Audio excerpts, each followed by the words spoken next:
You're listening to Unspooled, the podcast where bad prints become learning experiences, eventually. Hosted by Corey from Moji 3D, who somehow has owned more printers than most people have owned filament, and Steve from Layer by Layer, who may or may not be running a small filament warehouse from home. Each week we dive into printing, projects, people, and the occasional rant. So load your build plate, hit print, and let's get unspooled. All right, we should be live. Episode 50, the half-century mark. Tonight we've got a guest to talk about. Is he really a guest? At this point, no, but he's a regular. So we'll bring the guest on shortly. So how's everything going, Steve? Chilling, man. Just trying to get mentally ready for Murph and the drive to Murph. But we don't have to get ready for the AC, which is a plus. Nice. People are excited about that. So yeah, happy about that. Yeah. Jerf starts in tomorrow? I guess, yeah. So, or this weekend. So that's pretty cool. Yeah, I know Matt was planning on going to that, hopefully, but I don't think he's going to make it now. So bummer. But I wish Udo and the crew there a successful event, which I'm based off the sound of it, like 160 something vendors. It's going to be awesome. But, yeah, it's going to be crazy. So hopefully, have you been up to any? What were you saying? No, I would say I know live streaming isn't like a big thing there, I guess, but hopefully they set at least like a aerial shot or something up, of the event. That would be cool. Yeah, I think it's a culturally private thing that they don't do a lot of that, but have you done any printing stuff this week? I've just been printing these daggone masks. These daggone I think I did. I don't know if I had those done last week. This was my new favorite one, second favorite one. This one, ironically, which was supposed to be black and gold, but it's not. It's my favorite one, I think, because of the teeth. The teeth turned out really well on it. But outside of that, I have not printed anything, including maker chips, which I need to really start printing. Yeah. I was going to do a new design, but I don't feel like it. I'm just going to go maybe just go with it. The camera stand design or something.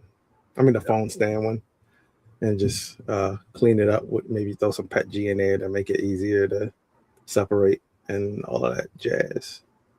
I've seen some wild like maker chip designs for Jerf again. Some one girl did I don't know if anybody's familiar with the Wankel rotary engine for like Mazda RX-7s. She did a rotary design, and you just basically, it's like a fidget with your finger. It's friggin' awesome. Is it a maker chip though? Is it just a circle? It's maker chip. It's a maker chip. I mean, it's the exact dimensions and everything. There's nothing on it though. What does it need to be though? It does. Good. I mean, nothing. It doesn't mean there's not anything on the other side. She only shows one side. That's what I was asking. Was there anything on the other side? But I mean, a maker chip is individual. You can design it how you want. If it fits within the I mean, the point of it is to have some kind of content on it and not just be the chip. Who knows? Maybe she's known for rotary engines, or I don't know. I don't know who she is, but either way, it was cool as hell. One of the coolest ones I've seen yet. Not like Transformer cool like the bug from last year, but it was pretty awesome. I haven't seen as many of them this year as I did last year. Yeah, I think they slowed down a little bit from this year. I was looking through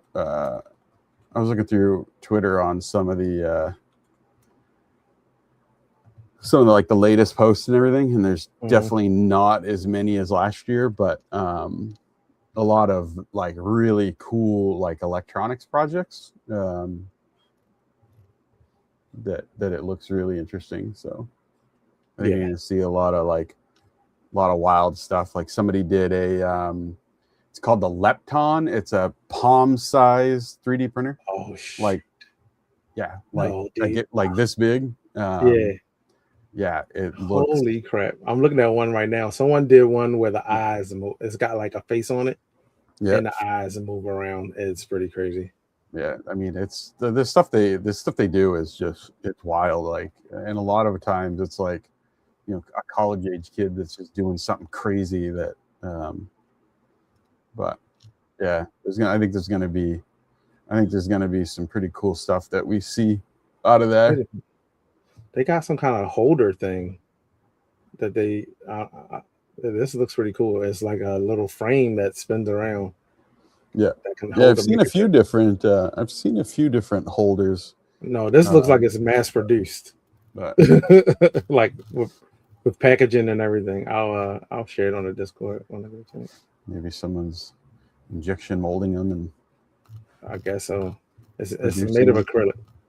But yeah, some cool ones. Someone did a cool thing. They did another one that was like, it was like a kanji symbol. So it was like the maker chip dimensions, but like the logo was just like a kanji symbol, and it was like all see-through. It's kind of super basic, but it was really cool to look at visually. So, but yeah, it'd be interesting to see what comes of that show. I will say I'm glad that there aren't a lot of Eufy make chips. I like the fact that 3D printing kind of pushes you to the limit as far as what you can do with it.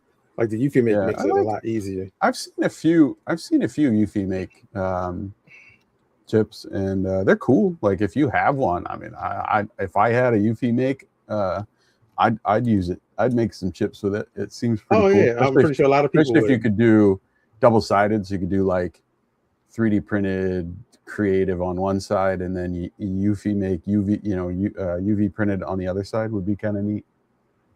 No, I like the limitation of trying to do the most you can with, like, let's say 4 colors. I think Tech Cheaper did a Eufy make one. Yeah, probably so. And then because he definitely has a Eufy make. I think Burn Station 3D, who's in Canada.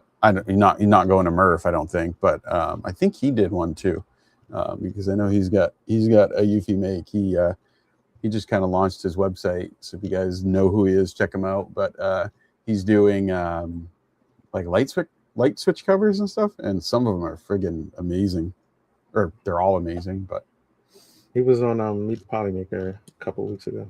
Yeah, he's a cool guy. He's real. I can't remember his real name, Derek or something, but he's a really cool guy. He's actually not that far from me in Canada. I think he's only like 3.5 hours from me or something like that. But oh, nice. I'm trying to think what else. Couple of potential. Well, so we talked about the Soval, I think last week. They're I'm going to call them all indexes, but induction printer or whatever. I don't know what you want to call it. Do you want to talk about those after Adam? I don't want to make Adam wait too much longer. He's not even there. He's fine. Oh wait, there he is. Look, he slid in. Well, because then we might not get to talk about him. Let's just do it quick. Because we don't know anything about him anyway. The Soval index. Well, we know found out was the bed size of it, right? Yeah, but we don't really. I mean, obviously it looks index related, but the I think the cooler one is from Creality. So Creality they're doing something, and it's called the Cletech, I think it is. Yeah, KLIT. And the weirdest thing about it is the fact that they it looks, based off the images, it looks like a index-like thing. Yeah. But they're referring it to as a nozzle changer, which, I mean, index is kind of a hybrid of a tool changer and a hot end changer. but it'll be weird it'll be interesting to see what this is. They're referring to it as a next-gen nozzle changer.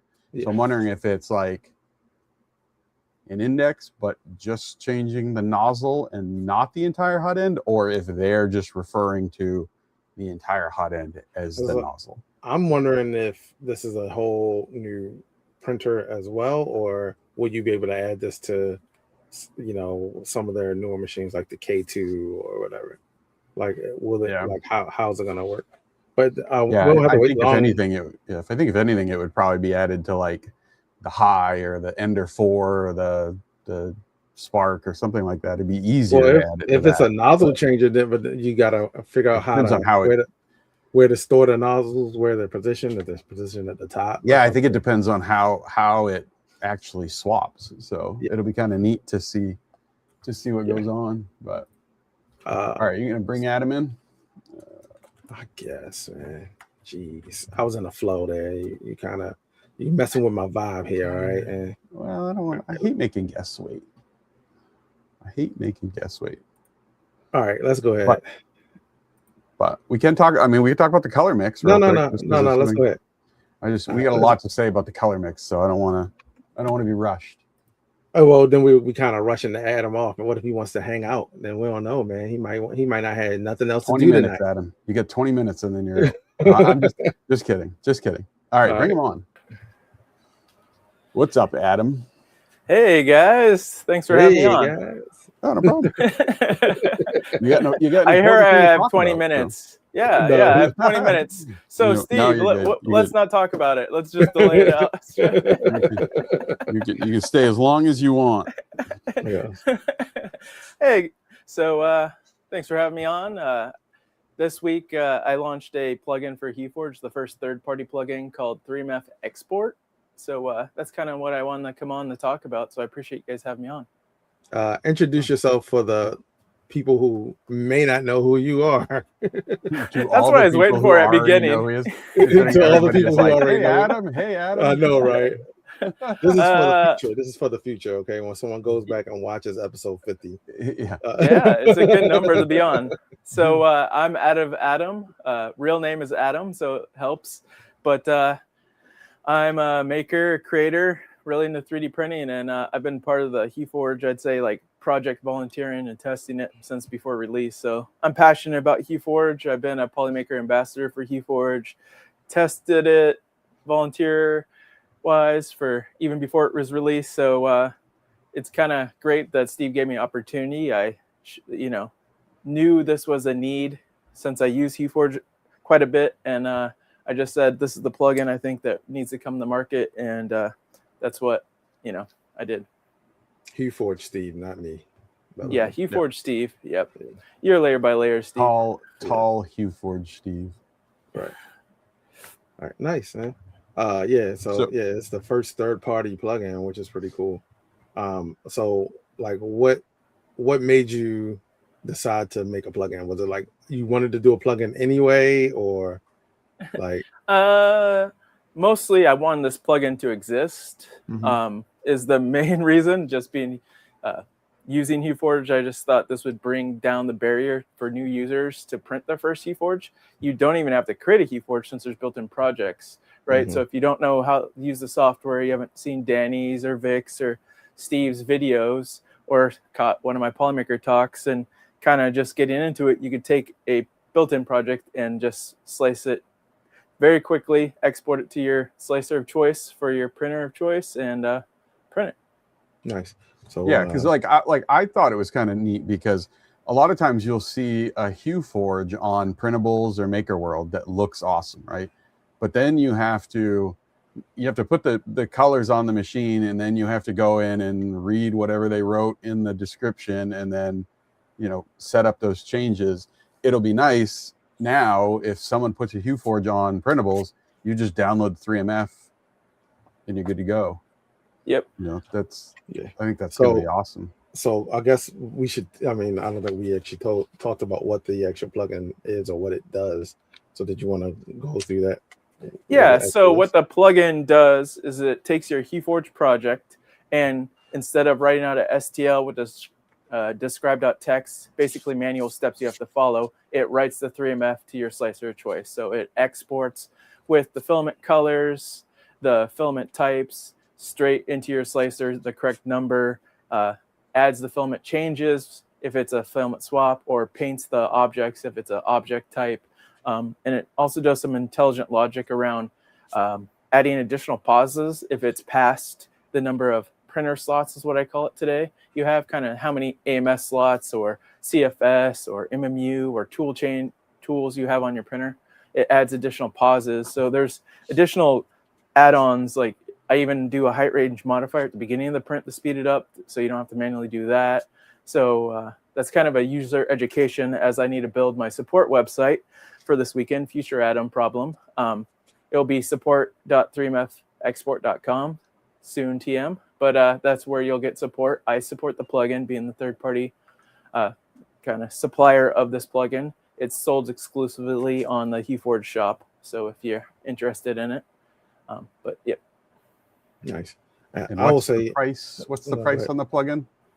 So regular MSRP is 20, but we got an introductory sale for $15. Nice. So I'll say, sorry, Steve. So just so everybody knows, how long is the introductory? We haven't figured that out. Okay. I'd say over a month. So if you're gonna get it, just get it now. Yeah. All right. Yeah, get it anyway. If you have HueForge, trust me, this plugin, you know the struggle. So yeah, I will say this as a user of HueForge, when like he kept everybody, let's be clear, like Ann was my friend, but he kept everybody in the dark until like it was done, and he sent it out to like people to test, and I was like, dude, this is crazy. I was like, cause it takes the, like learning HueForge is cool, but then you also have the tedious part is when you have to set it up and do all of your height changes. And it's fine when you only have a few changes, even if you're using multiple colors. I mean, even if you're using just 4 colors, you can do a lot with 4 colors in HueForge that will require you to do a ton of changes. But now it takes into account all of the, however many colors you have, and it adds the pauses and everything. To me, I'm like, this is a game changer, and hopefully, down the road is something that that is, I guess, purchased from you as a part of future HueForge to be just the native, feature of it, which I think would be freaking amazing. But I mean, you put a lot of work into it as far as getting it to work with different slicers and all of that. So, you did a great job on it, man. It's pretty cool. Thank you. So even today, I've added 2 additional slicers. We've actually had 2 releases and added Anycubic slicer next and Elegoo slicer. So nice. Update if you've already purchased to 1.03 to get those additional slicers. And they have some built-in profiles for the Anycubic and Elegoo printers. Nice. Yeah, it's pretty cool. Excuse me. Yeah. We've got a new slicer too that you're going to have to add called Pre-Flight. I don't know if you guys have seen that, but yeah, I've heard I haven't dug into it. Yeah, it's pretty cool. Would somebody use? I installed it. I like it. It's got some. It needs some work, but would somebody use Pre-Flight for a HueForge? You know what I mean? I thought it was made for like. Why not? No, it's basically Orca meets Prusa Slicer. They basically took both and made like best of both worlds. Interesting. And it does work good, but it's got some work to do. But it could be some another one that becomes popular, especially if you're a Prusa Slicer user and you want to have that like Orca feel to it or learn it. It might be kind of an in-between that people decide they like. But from some teasers I've seen, Prusa's 3.0 is a UI rework that makes it more Orca-like. So I think I'll have to update the support if they change their file format and how things are structured, not just a UI change. I'll have to update to support that. So there's ongoing work to support slicers as features come on. And we can give a quick demo if you want to see kind of before and after too. You should be able to just share your screen there. Cool. Let's do a desktop scene. I'm going to move my desktop over. And we're launching up the latest HueForge, so this plugin does require 094 or greater. So that's what we have here. I've loaded up this previously printed Arc Raiders HueForge. If you don't know HueForge, your filaments are stacked in the color core here. And we could see the describe.txt. This is the steps. It has 6 unique filaments. So this was what we'd have to do manual. We could show you how to do it manual first. So if you were wanting to print this HueForge, say you downloaded this project or you created this project, you would do a file save project as, and by default, this is creating an STL. It's creating it in my projects folder. So we'll call this Arc Red Manual. So we're going to do this manual. When you do this normally in HueForge, it just writes a STL or multiple STLs depending on if it's multiple objects for a split by object. But this is a single STL with a describe.txt. So you would have to go manually to that folder. So let me pull up File Explorer.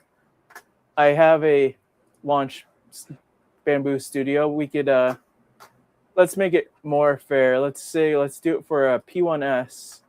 And normally you wouldn't have all the colors already set for you. You'd probably just have like, say, one color there. Since I loaded that project, it already had the number of filaments correct and color set for you. So we'd have to manually navigate to our documents. Let's find where I saved it. I think it's HueForge folder. Where did we see? This is already, I'm not actually purposely fumbling. Save project as. Yeah. So you could copy that. That's what I meant to do, but it is in my projects HueForge. So maybe it's right here. HueForge projects, perfect. And what did we call that? I called it like red. We could something red man. Yep, red man. It should be in here. Look at all my HueForge projects. Go by date modified, right? It's a new folder. No, it's a new one. I'm just playing a little bit. There we go. We got our HFP, and then we got our describe.txt and STL. So you would drag and drop that or open it by import into your slicer. So now you have your STL. But now we need to open up our instructions. This is what we've always done over the years. I opened it twice. But we have to look at here. So this is showing your total thickness. But right at the top, it's a 0.4 millimeter layer project with a base of 2.4. So we just happen to have that set here. So you would type that in here.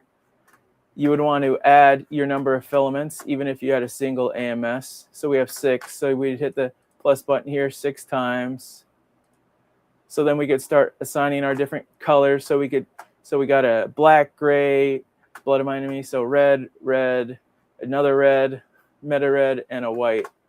So we click here. I like to do this so it looks correct, and I just do it from bottom to top manually. So we'll set another red. I got 20 minutes and I'm delaying. No, I gotta hurry up. No, you're good. You're good. You got as much time as you want. I know, I'm joking. But what you're showing is how hard. I mean, not how hard, but how tedious it is. So now like 5 minutes we have our 6 colors.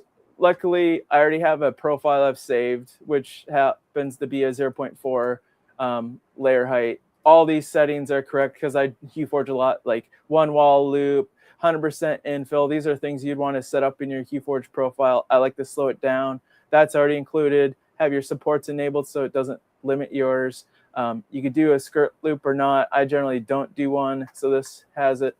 So now we could slice it. We have to wait for it, and then we have to put our filament swaps or pauses in. You do a pause if it was you didn't have like an MMU, it was a single color printer, and then you manually swap. But we'll do our color changes at the correct layer heights. So looking at this, we'll have to do, what's nice to do this from bottom to top, you just do, so 9, 10, 13, 18, 22. I have dyslexia, so I won't have those all remembered. I'll probably have to do the first 3. So we play the waiting as our slicers slice. There's many triangles in HueForge, over 1 million in this one, for example.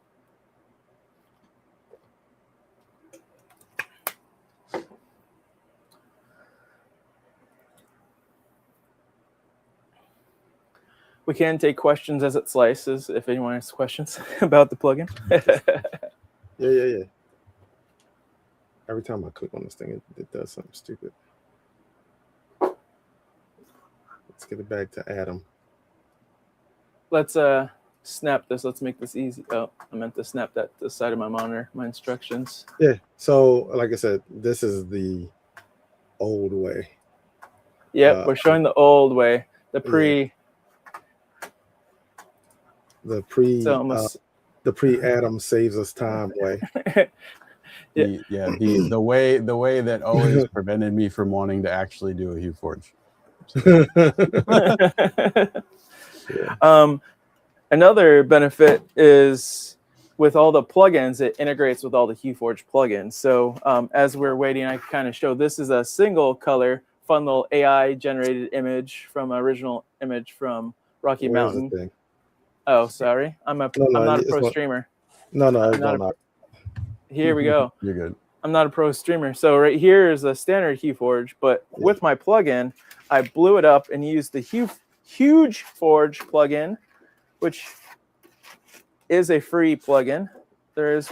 And created multiple beds, all exported straight into your slicer with it all set up. So you could even send it to multiple printers. So the hugeness, let's get the fun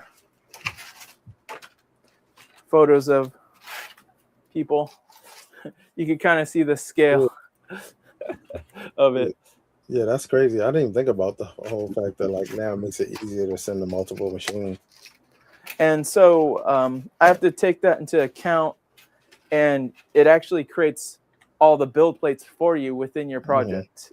It has a check box as well within the plugin to save individual 3MFs for your HueForge project if you wanted to and you didn't want to tile it. So let's go back. Now it's done slicing. It took all that time. Right now it just has it black, so you can't even see your print, but seams are on. I always uncheck that. And then we need to go over here into our right side, and I think the first one's at 9. Click and drag this and start adding our different colors. So we click the plus, right click, then what was it, 10? Yeah, 10, 13. This is easy since I do an order of the filaments to make it easy on myself. Is that the correct thread? And then we have 18 and 22. So we're looking at our layer 18 manual, and then 22, a lot of white on the top. And then once we have that, we can click, drag it to the top just so we see the preview. Then you do the final slice, which this does take quite a bit faster. Yep. Now you can see it's all set up for us. Yeah. And yeah. No, I was saying that was about a 10-minute process right there. You know? Yeah. So to see, you could also go within, there's a slicer view, which shows you the non-TD generated. So you can kind of compare that you did it right in your slicer. But you're also setting the colors manually over here within your slicer of choice. We're just, for example, doing Bamboo Studio, and the colors aren't exactly accurate to the RGB value. So let's now show this process doing the 3MF export way. So we have our same project. We've already installed our plugin, but you just do that by drag and dropping the zip and accepting it. But it's in our plugins menu, 3MF export. So this is just one way, the main UI for the plugin. We kind of cover the top here. It has your slicer. You get to select. We have 10 slicers built in now. These are all the built-in profiles that I have created that are kind of curated with best standards for HueForge followed across. So there's quite a bit of work just even creating those. So we'll do Bamboo. Let's show it for A1. It's looking at the config and saying this is a best guess of how many printer slots. So this is assuming, since it's a MMU capable printer, it's 4 printer slots. So you would have to set this value if you didn't have an AMS light for yours. I have AMS lights all for mine. I have opened the 3MF after export. This option opens the 3MF in your default assigned 3MF. So whatever program you have that opens 3MFs on your platform of choice. Mine is Bamboo. We will save the project in an additional folder. So we'll just call this 3MF export, and everything else, when we're just hit export, it's now building the mesh, rendering your thumbnail for your 3MF, writing out the zip file, which is the base format that contains all the metadata and your meshes, and loads it into a 3MF, and then it's firing up straight in the Bamboo Studio.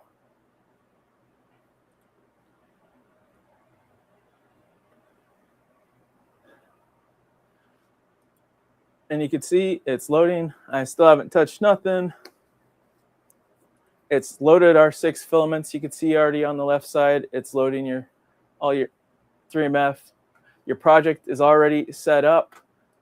We could look at height range modifiers already set up for you. We're going to click slice. We already have our 6 filaments with their exact RGB values. Today, it doesn't set like your tune profile. If you had a polysonic black and you had a flow ratio configured for that, you would have to manually set that by clicking that drop down. That is just kind of a scope I didn't want to take at this time of like, we don't have a way of tying your tuned filament within HueForge today to, your filament profile within the slicer. So look at that. So hands off. All we did was hit slice. We're just have to wait for yeah. He says, "You sold me. I just bought it."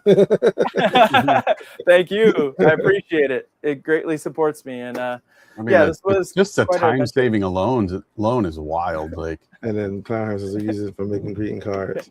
See, as this is slicing, you could be working on another HueForge. Forget setting it up. I want to print this. Let's do that. I want to print this, and let's not do the Bamboo. Let's do an export. Let's do this for Orca, and I want to print it, on my Cobra 1S. Cool. We're not going to have it open after, since it's my default on this system is not Orca. We'll just say blended. We'll do Orca test and hit export. So while this other one, we go back, that's the first one done. Sorry, we did manual. It's still slicing, but we're creating more HueForge projects. Let's tax our system more and launch up some Orca slicer. You don't need to worry about setting your project. We're doing ad hoc. Can you cut over to the Bamboo one real quick? Yep, here's the Bamboo still slicing away. Oh, okay. I thought it was done. My bad. That was the manual one. I still had okay. Yeah. I was like, wait a minute. Yeah. That's the only thing I do wish the slicers kind of like the million triangle, quote unquote, cat. It's like, all right, I understand it's a lot of triangles. I get it. It's a lot of geometry. But like that, I think that's the next thing for slices. Because models aren't getting any simpler. They're getting more and more complex. Slicer optimizations would be amazing, and some are more performant than others. Like even Orca's still launching up in the background. This is a decent machine. But this should be done slicing here in a sec. But what's nice is when this is done, say you went and got coffee, you went and took care of your kid, you took the dog for a walk, it'd be ready to send to your printer. It's not a HueForge issue. This is this is part of the slicer. Yeah. And it's going through the laters, generating G code, and boom. Let's hide all the extra dialogue. So we turn off seams, and your project is set up. Hands off. You see all the layer swaps are here. We even have additional pauses for the last 2 colors in your, because remember, this was a 6-color project, but we got a 4-slot AMS. So that's what that field does. It gives me intelligence to know when to add pauses. And there's so many permutations with printers they have 1 AMS and it has 2 slots, and this CFS, I have 2 CFSs on my K1 Max, so that's why I kind of came up with that generic term to do this logic to build out the, if you didn't want to add pauses and say you only had a single AMS, you could just force it and say I have 8 slots and wouldn't add those additional pauses over here in the timeline. So that's the pauses I'm calling out here. It's a little small, but so it's printing the first 4 colors and it's adding a pause right before the color change to the 5th and 6th colors here. So those are also easy to delete, but that's all controlled based off of the total printer slots value.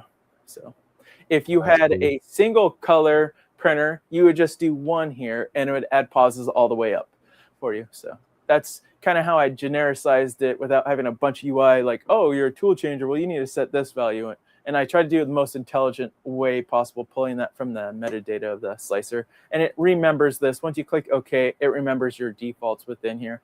Say the last one you used was Orca on the Cobra S1 in this case. But we could also do that example over here. Orca is finally loaded since slicers take forever to load. Since it didn't open up here, I think we have a folder down here. We'll scroll. It should be at the top of my folders.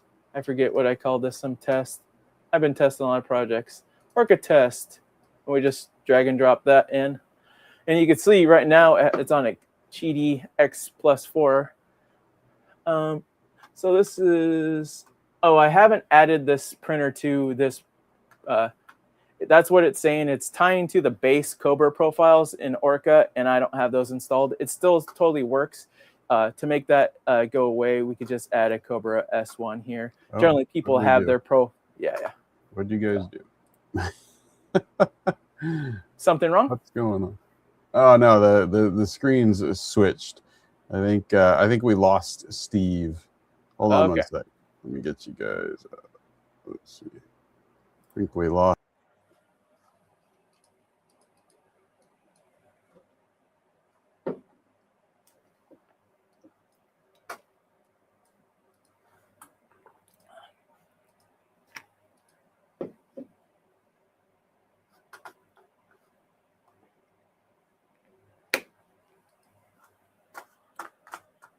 So you lose me as well.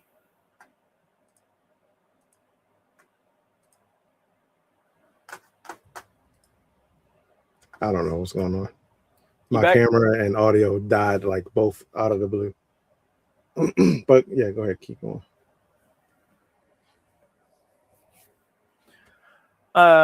So we back. Okay, so I crashed Orca adding a profile, but that's a nice feature.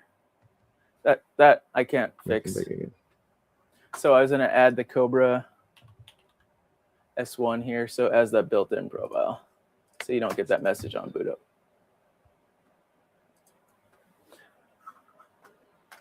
Come on. So how long did it take you to make the plugin?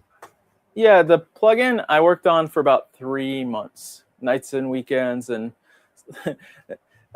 even at Rocky Mountain as I was demoing it. I could go back to my main cam since the slicers are going slow.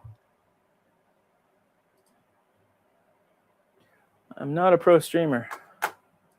Boom. So it took me about 3 months to develop the plugin. I was even spending all sorts of nights and weekends just getting little sleep and working on it when I can outside my day job. So if people don't know, Adam is a programmer by nature or by profession. Yeah. So yeah, he knows what he's doing. Yeah, this is even a bigger endeavor than I first took on, and not gonna lie, I did use some vibe programming that helped me, but with all the different slicer variants and time, it would have taken me much greater time than 3 months to pull this off. There's a huge standard difference between Orca, Bamboo, and then Prusa is all their configs is completely different in how they set up projects. So there's a 3MEF standard. They just, none of them follow it. Shocker, right? I don't think anybody's surprised by that. So I guess now that you've been under the hood, so to speak, are there any other plugins, or are you just going to add to this plugin, or? So I'm talking about outside of HueForge, like slicer plugins in general that you're working on. No, nothing I'm working on. I kind of have an idea for supporting this with different profiles and kind of figuring out how to do that since they are manually and tedious. But next up, is getting a Linux release. I released for Mac and Windows, added additional slicers. We're only second day to release. We haven't really had a major. There was one bug in the first early morning that was noticed, and I patched it on launch day. But other than that, it's been adding additional slicers. So I was adding one to about 1:30 last night, and then there's good times. Nice. So next up is Linux release. No, I have ideas of things I might want to do, but I also am supporting this plugin and don't want to just like throw it off into the wild. There's going to be additional slicers and updates and betas, and maybe there'll be broken compatibility because they break their format support. So Nice. Thank you. It's like the time savings alone is like, I mean, it makes the difficulties of what I think I've heard a lot of people, and even myself, is that you're like, oh my God, I got such a good idea for HueForge, but then you're like, oh, the time, right? Like the time is of not just getting the image right and the colors right, but then after the fact, getting it all set up in the slicer. But to go from like 10 to 15 minutes setting one up to just clicking some buttons is huge. Yeah, like I said, this one is a simple one, man. Like you can get into the weeds.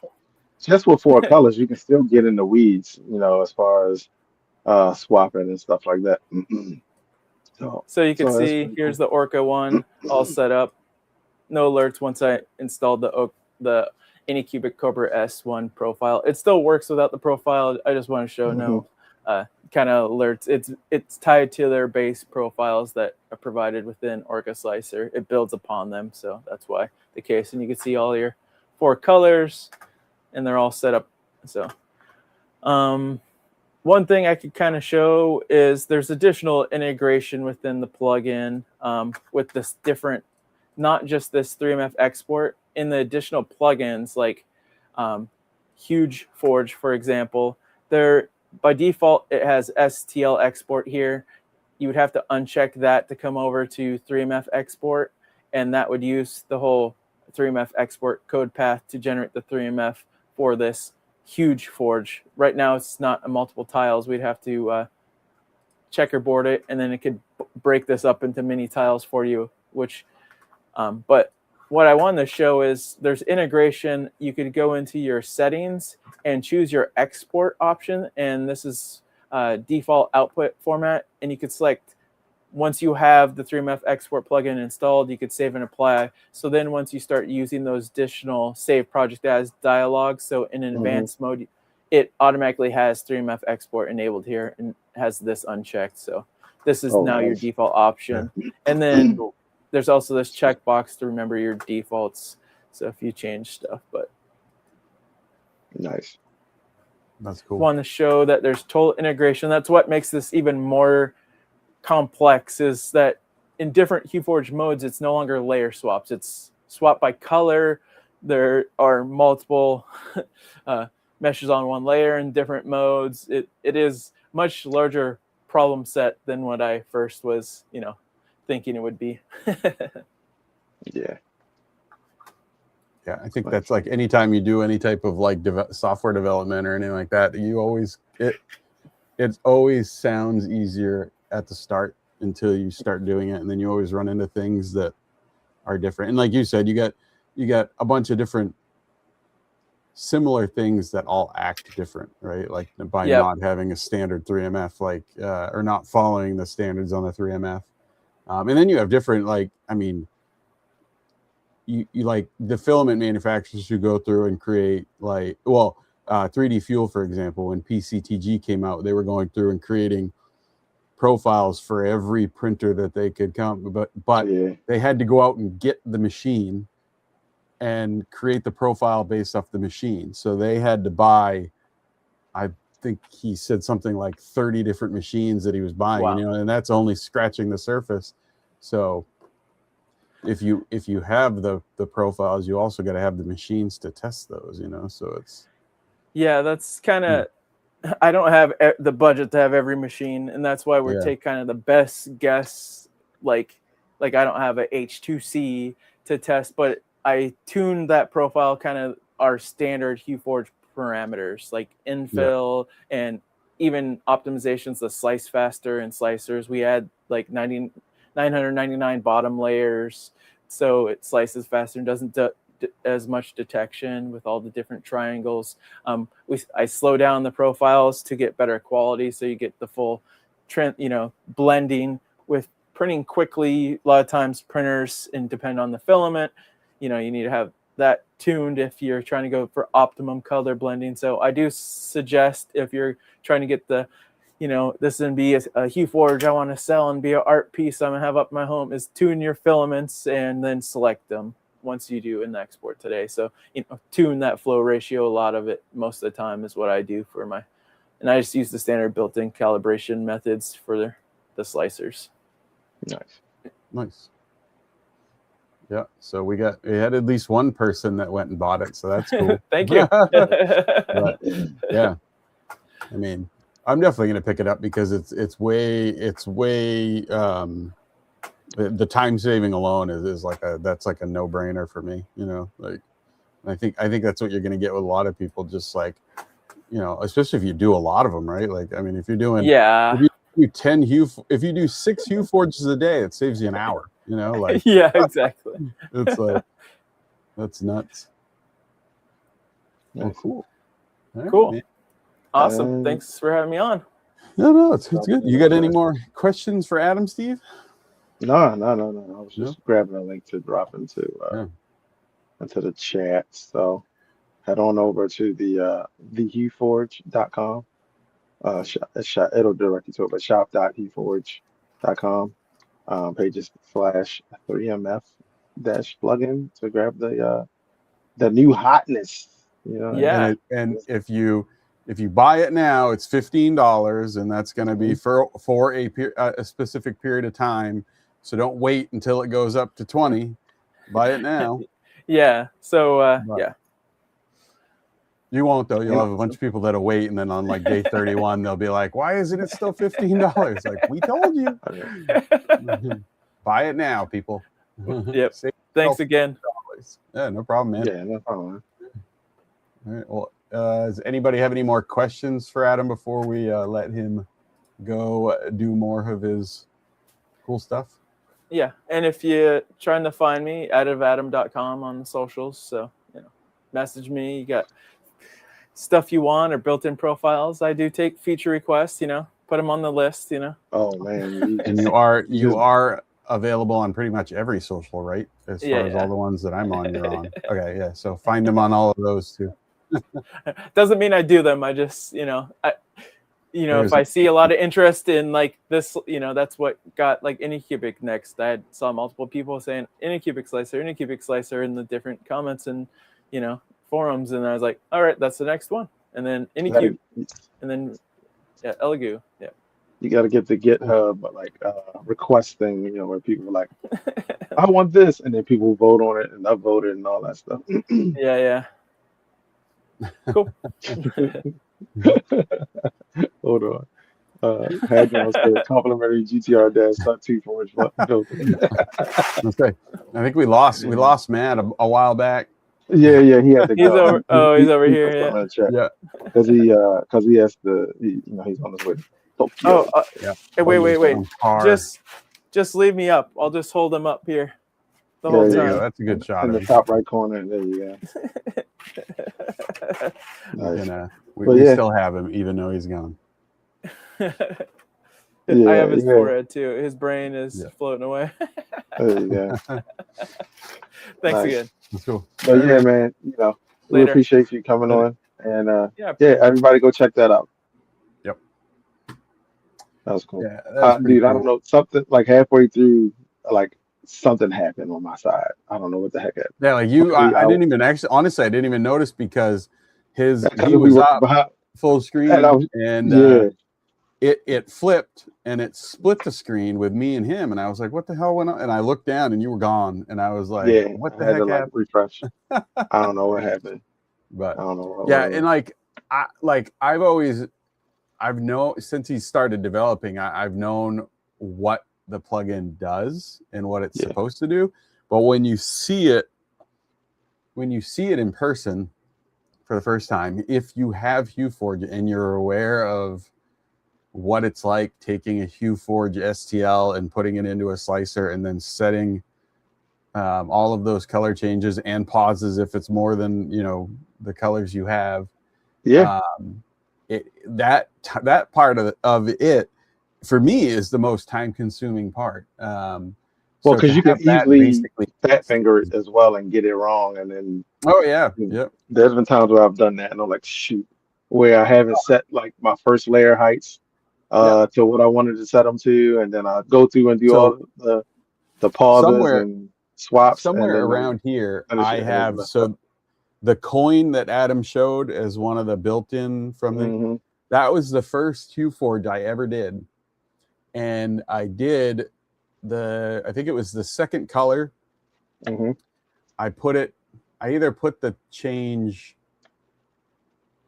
one off or one below, one above. I can't remember what it was, but it completely changes the look of it, right? Like it basically, I think it was above. So basically the black went one layer higher and basically washed everything out. So it was like black with like a couple things on the top. And so, yeah, it's pretty easy when you're doing something manual to make a mistake, And so this takes that out. So time saver and human error saver. Which is pretty cool. But yeah, so this is that. Let me show you guys this because I have it installed. I could show that too, but this is I actually saw it from Maker's Muse did a video on it. So it's it's from Oozbot, and so it's called Pre-Flight. And it's pretty cool. I'll show you the actual slicer because I have it installed, but basically it's like Prusa meets Orca slicer. And I like it. I like the look of it, but this is what it actually looks like. Do I still have it open? Hold on. Yeah. Still have it open. Oh, I should have just swapped it. Hold on.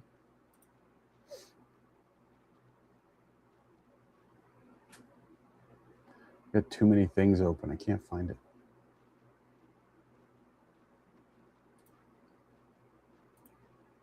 I'm not going to bail you out by talking.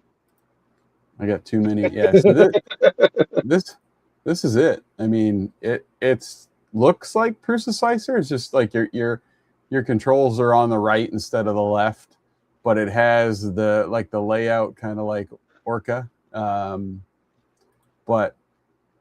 it's nice. It's quick too. I mean, what makes it so? What are the benefits of it? Like besides, I should probably go back to sharing the other screen then, because this gives you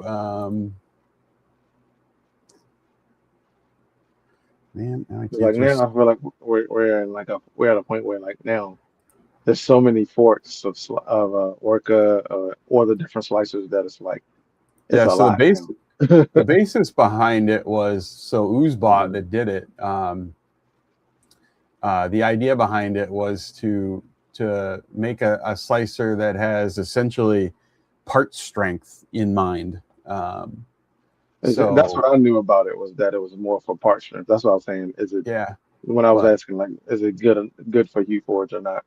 Yeah, I mean, it's just Prusa slicer, so it's the same thing. But the idea behind it is, and I haven't gone through and tested a lot of it yet. But if you guys want to see it, I recommend watching the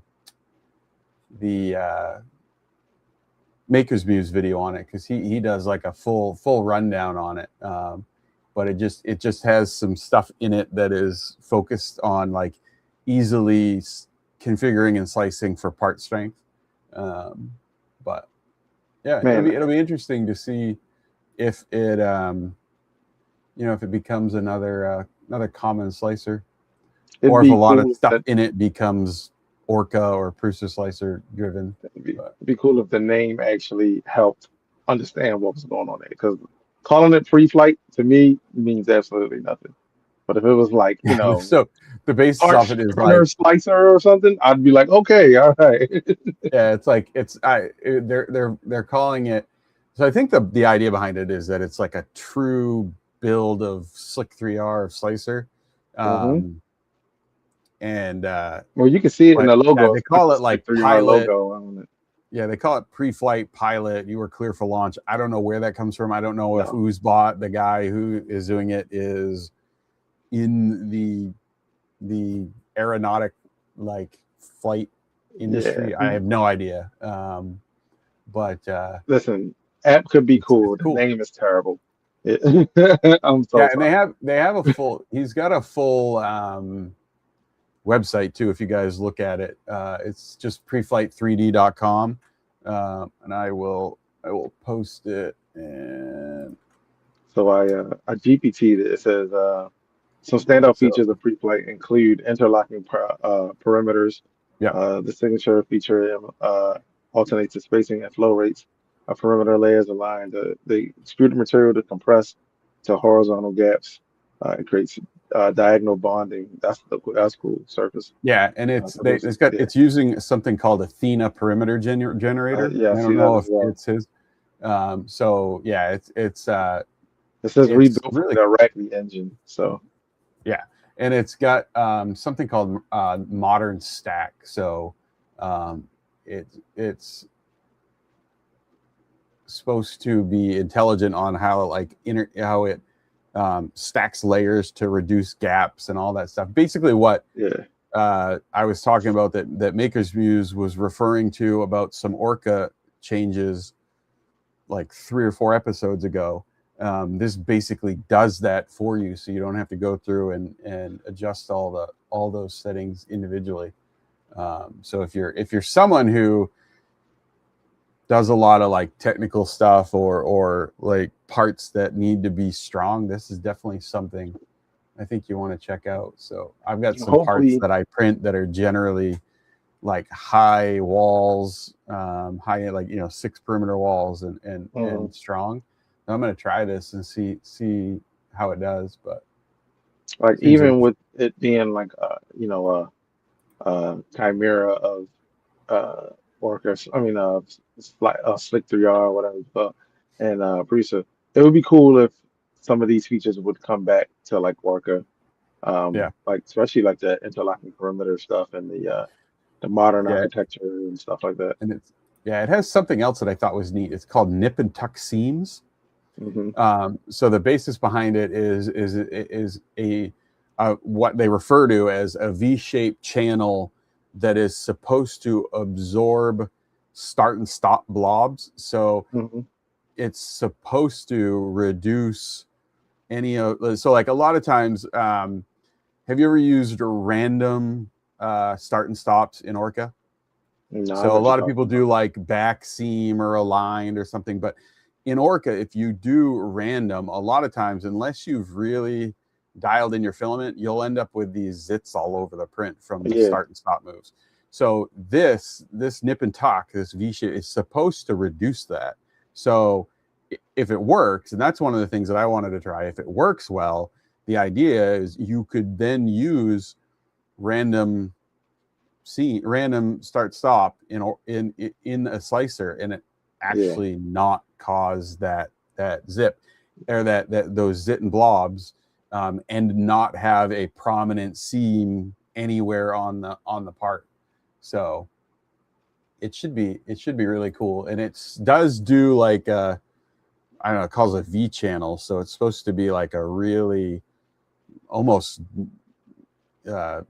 illegible seam. So it should be neat. I'm going to try it. I'm going to test it over the next couple of days, see what I think about it. But nice.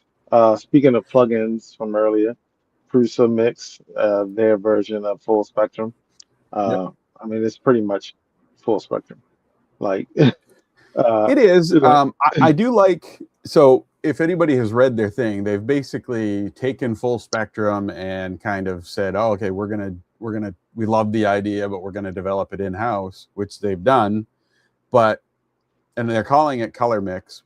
But I like what they're doing, because what they're doing is they're integrating it with Prusa Slicer, like it's meant for Prusa Slicer, and they're doing it with the CMYKW.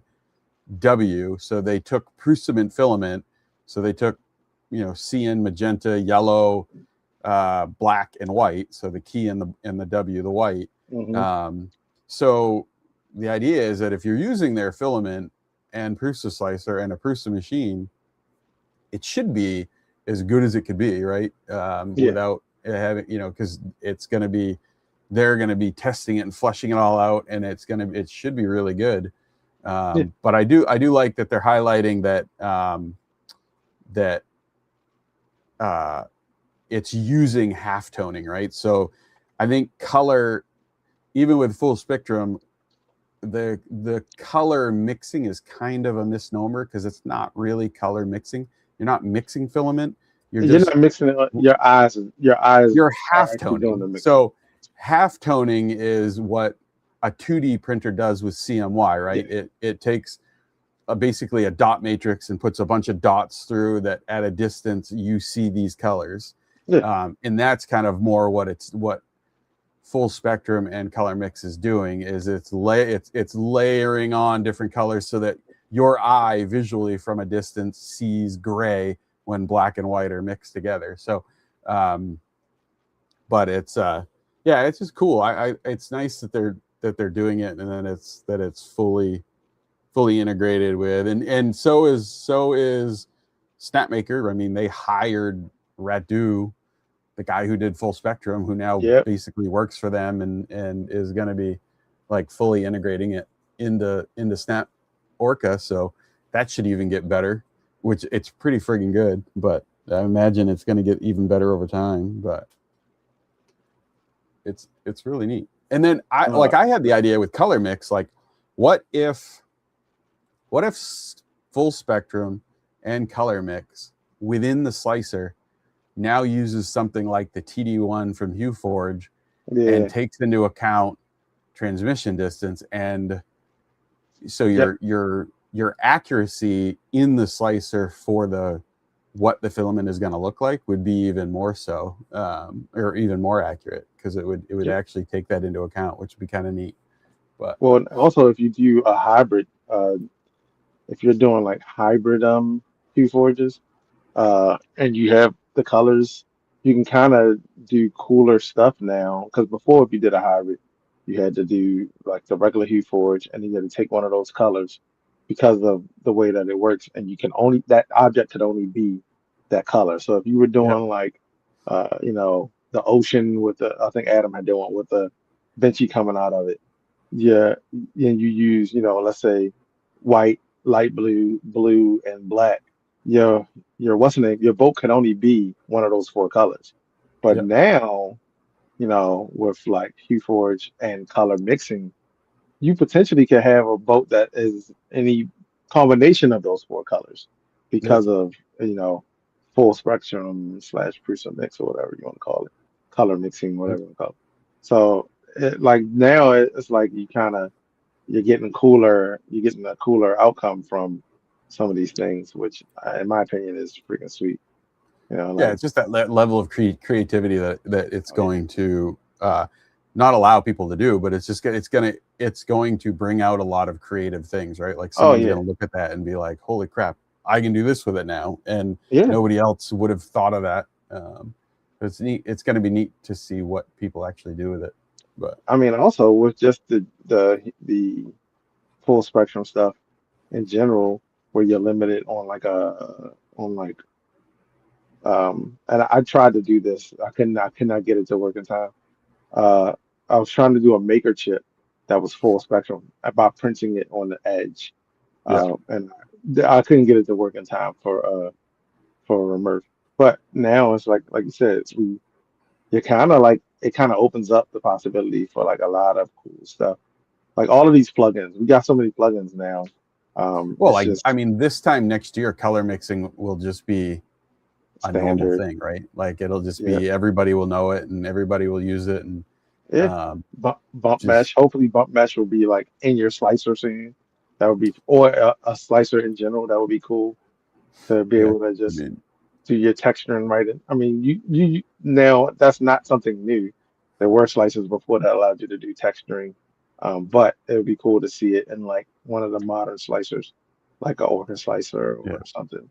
Well, I mean, that's one of the things like we've said, like, oh, the year of the TPU, the year of the tool changer, the year now that's basically the year of the color mixing, but it's been kind of the last 3 or 4 years. It's been 5 years. It's been slicer, right? Like it's like material science has gotten so much better, but it's also, I mean, the slicer advancements that we have now, if you could go back in time and take Orca Slicer to like 2017 Cura me or you or anybody else, it would be like black magic, right? Like people would be like, there's no friggin' way. Yeah, like there's no way that exists, because burn him now. Yeah, like but it really was like 2017, 2018, pre-2020. Not even that long ago. Not even that long ago. That's the sad part. Pre-2022, really. I mean,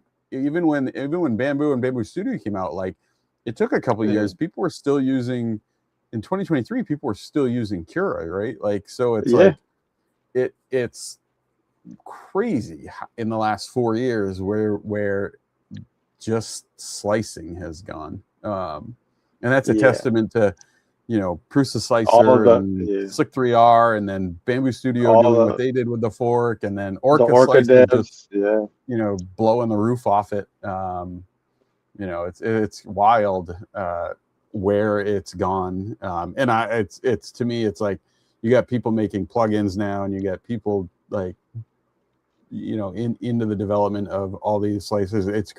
I'm wondering what it'll be like in 2029, right, or 2030. Like what we'll have that we just think is normal now, and 2026 us is going to be like black magic. It'll be all AI tokens. You just need your tokens. People will be robbing each other for tokens, man. At this, like, hey, look, hey, man, tokens. I'm gonna need you. Tokens, all right. I'm not. I'm like, I've drunk the AI Kool-Aid, right? But I will never be okay with token-based anything. I don't like that crap at all. I would rather just pay like a flat monthly fee and just have unlimited use of it. I hate token-based crap anywhere. I'm not a fan of token stuff and subscriptions. I'm out. Oh, God, it's gross. Like I'd rather. I mean, again, plasticity 3D is what I love. That, like, let me pay it one time and then just own it, right? Give me a year's worth of updates and then stop it, but I still own it then, right? And then if I want like the new stuff, I can pay a fee for that. But just it's nuts. I hate tokens, though. I hate tokens. Yeah. All right, did we miss anything? We got color mix. We've been talking about this. Isn't something new, but me, you, and Matt were talking about the Seaboard Boom, which is really cool. If you guys aren't familiar with it, Modbot is doing a build series on it. So it's the Seaboard Boom. Basically, it's a Ender 3 meets Voron switch wire. But the crazy thing about it is that the whole kit from Seaboard, if you buy it, even if you buy the ABS parts directly from them, so you don't even have to print your own ABS parts. Yeah, it's only $269, right? $67, dude. Which is insane. Like where else? I mean, this is a like Core XZ printer, so it's a bed slinger, but yet it's blazingly fast if you want it to be. But it's a full kit where you can build a printer from scratch with all of the parts, and it's $267, which blows my mind that anything. I'm gonna need them to raise that price, because $267 is way too tempting. Yeah. Like, I think. I mean, like, so I'm building it's right here. I'm finally putting together the Delta Flyer, which of all the custom printers I've built, this is, I mean, it's not a big printer, right? It's basically a printer for ants. It's a small printer, but it's probably the simplest. Once you print all the parts, it's probably the simplest build I've ever seen. Like it's a Delta printer, so the 3 uprights and the bottom frame, the top frame, and like the linear rails and the carriers, like it all, you could have everything, and even with the wiring, you could probably start this, and then depending on your abilities, but I think even if you had never built a printer before, like in a day you could have it running easily. Yeah. But I think if you've built one before, like 4 to 6 hours, you could have this thing going if you had all the parts. But I think the boom might be even easier because it's just a bed slinger, right? So I think it would be a really good kit for someone who's never built a custom printer that wants to build one for the first time, because the price is obviously right. Because like even the Delta, I'm saying the boom, it's 267, the boom, right? I know, right? Yeah, and you're 235, you're 235 by 235. The Delta print, the Delta Flyer, the LDO kit, although amazing, is still $299, significantly smaller, right? So we're talking a small Delta bed, and you still have to print the parts. So it's another $30, you know, for material to print a part and the time. Yeah. So for, you know, $23 less, you get the parts too. It's wild, but it is very tempting. It is very tempting. Yeah. Yeah, and the Corex Z is really nice. I've had the Switchwire, which is a Corex Z, and I've had the Ender 3 V3, which was Creality's Ender 3 Core XY. And if you've never had a Core XY bed slinger, they're a lot of fun, and they print really great. It prints TPU. The Ender 3 V3 printed TPU better than anything I've ever seen. I thought the boom was a Core XZ, right? Yeah, Core XZ. Yeah, same as the Ender 3 V3. Yeah, same as the Switchwire. Yeah. So basically, the only difference is it's like a Core XY flipped sideways, so that it's on the X and yeah.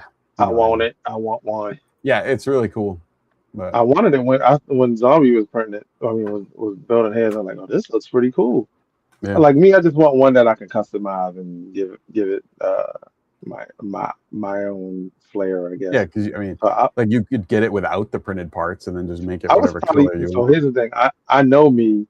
I would get it with the printed parts, then print my parts and swap them out afterwards. I mean, it's not a bad way to do it, because part of in my opinion, the hardest part about a custom printer like the Delta Flyer, or like when I did my Voron 2.4, I honestly believe if you buy a kit, the hardest part is printing the parts, and not the act of printing the parts, but organizing everything. Well, organizing everything to make sure you have all the parts, because you end up with like boxes full of parts.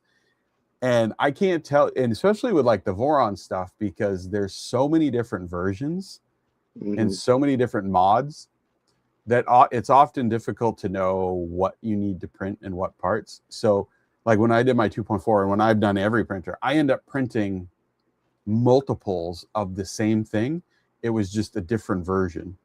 And you're just printing, and then all of a sudden you're like, what the hell? I've printed like 3 different versions of the carriage blocks for the friggin' linear rails, like, you know, and you didn't realize it until you start putting the printer together. But so yeah, I don't think it's a bad idea, like buying the printed parts, and then even if you're going to change like an accent color, at least you have a 1-to-1, right? Like I have this part, I need to pre-print that in purple or whatever color you're swapping it. It's like a physical checklist for you. But I think, Steve, you should buy it. That would be your first custom printer, right? First kit custom printer. Yeah. I'm gonna printed in ABS, you kiss your mother with that mouth. What? No, I'm kidding. Why not? Yeah. I know, right? Do it. And Everybody tells Steve to do it. I said ABS, you kiss your mother with that mouth. I know. Oh, I didn't hear the ABS. Yeah.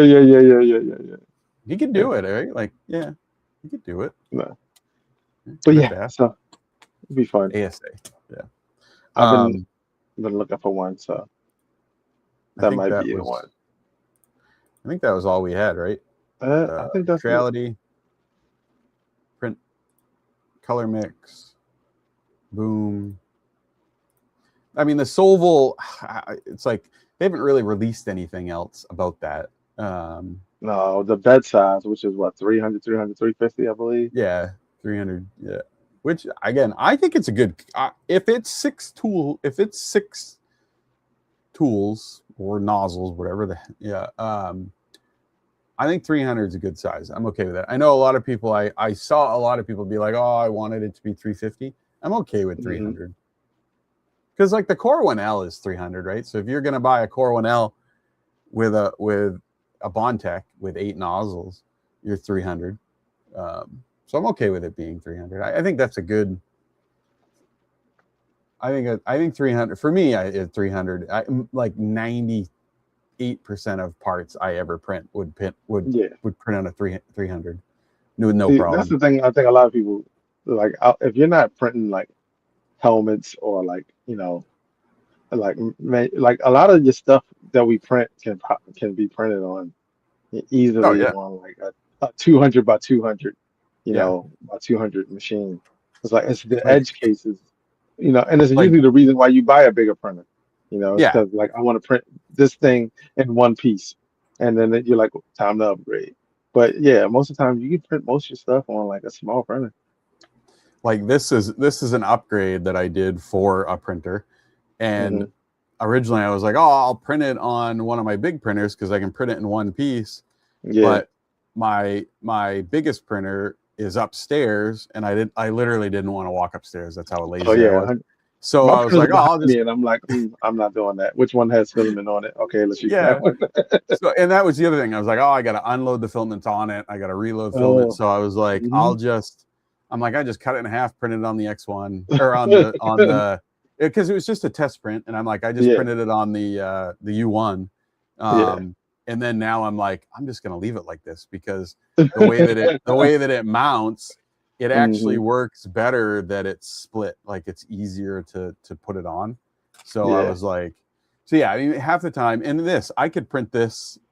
This is 391 millimeters together, but separate.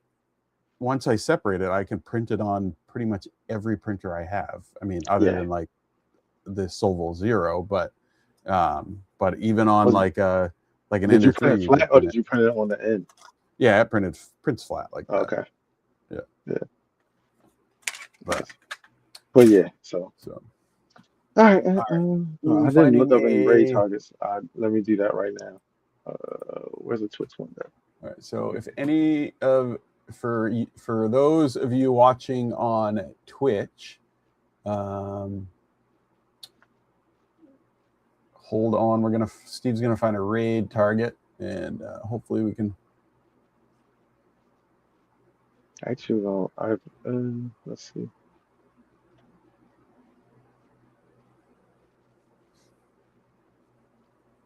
All right. Is there anybody on Wednesdays? Is kind of let's raid into Karen. Karen's on. She just started getting back in the stream. She literally just started, I think, like a few minutes ago or an hour Wednesday's ago. kind of like a no man's land for Twitch lately. It is. Well, we're gonna raid into Karen Child. She's doing some graphics for Twitch. She's doing some duck oriented stuff. So. Oh, is Feder on too? Sometimes he is, but Feder never pays attention. We just sometimes he does pay attention on each other. Yeah. We rated him last week, so we'll spread the love and raid Karen. He's always walking around his little shop there that he never sees the screen. All right, I'm gonna do a cameo in his shop one day and just pop up in the background like I ain't supposed to be there. All right. Well, thanks for everybody that joined. Thanks for showing Adam some love. Thanks for whoever bought the the plugin, and Oh we man, will he see said you Federer was next. unboxing a new machine. Yeah, Damn he it. is. Yeah. We will see you next week. Yep. See you next week. See you guys. Peace. Hang out for the Peace. raid. Yes.